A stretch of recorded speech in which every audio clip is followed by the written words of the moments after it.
Barbie Fortesa update. Yung post ni Barbie sa kanyang Instagram. Sabi niya, Happy Holidays everyone.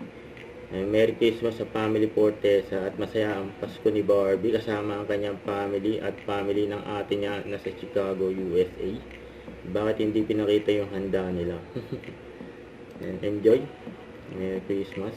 Tsaka ito ID story ni Barbie. Nanood siya ng Taylor Swift yun, no? Tsaka nag-endurance run siya.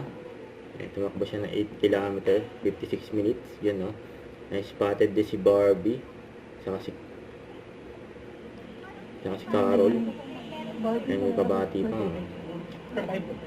For my Ay, hello. Ano po pangalan? Chacha. Chacha! Hi, Birthday niyo Chacha. tomorrow. Happy birthday! This Yan, is oh. Barbie. I wish you all the best. Thank you po. Thank you. Hello po.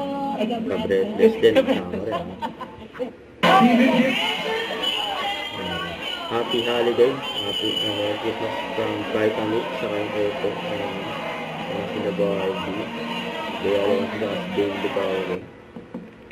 Ito may mga kaganapan ni Barbie nakarang araw. Dito sa year-end party ng Barbie natin. Masaya si Barbie. Merry Christmas and Happy New Year. Don't forget to subscribe, click the notification bell for more updates. This is Richard Action Vlog. Stay tuned for more videos. See ya.